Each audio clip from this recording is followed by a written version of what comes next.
This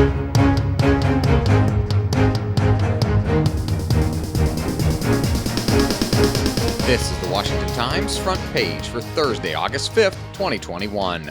Thanks for joining us. I'm George Gerbo.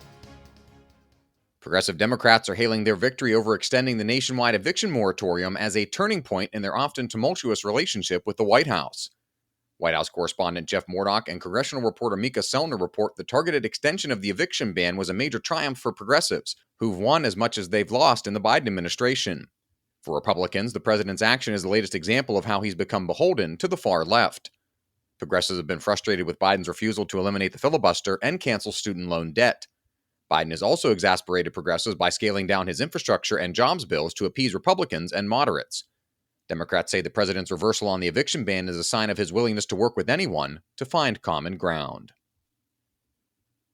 In California, with an uptick in coronavirus cases, Governor Gavin Newsom's worst issue, the Golden State's pandemic response, is peaking with a recall vote on him just 5 weeks away. Valerie Richardson reports Newsom has imposed vaccine and testing requirements for state workers. The governor has not said whether he will reimpose a statewide mask mandate, but about half of California residents are already under indoor masking orders, including for the vaccinated, in Los Angeles County, Sacramento County, and the Bay Area counties. The recall date is set for September 14th, and mail-in ballots are slated to be mailed out beginning on August 16th. In foreign affairs, the Biden administration is expressing fresh unease this week over the appearance of an unconstitutional power grab in Tunisia. National Security Team leader Guy Taylor reports Tunisian President Kais Saied abruptly fired his ambassador to the United States, suspended parliament, and fired his prime minister without explanation. State Department spokesperson Ned Price characterized it as a fluid situation, and U.S. officials are concerned about the prospect of a return to authoritarian rule. The fate of the North African nation's political system has assumed outsized prominence since Tunisia provided the spark for the 2011 Arab Spring.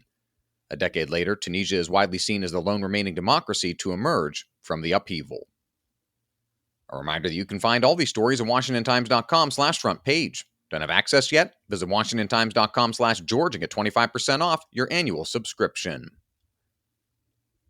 A Department of Homeland Security official says the practice of smuggling migrants into the United States can net up to $6 billion annually for cartels. Stephen Dinan reports Homeland Security Investigations official John Condon told the House Homeland Security Committee's Oversight Subcommittee that smuggling activity can produce revenues between $2 and $6 billion per year. Condon said smugglers know how to negotiate the harsh terrain and arrange passage through the approaches to the U.S. border, and most migrants end up paying for the service. Analysts guess that at least 3/4 of migrants are paying a smuggling organization for the journey. That dollar amount is much higher than other public estimates, though some experts say they wouldn't be surprised if the actual amount were higher still. And finally, a new study has found religious households are more generous than secular ones in terms of charitable donations, but they are less likely to give anything at all.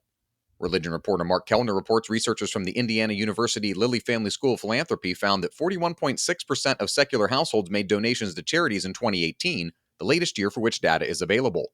By contrast, only 29% of religious households supported charitable organizations. The average amount per household, however, favored religious donors. Those households gave an average of $2,656 each, compared to $1,225 for secular households.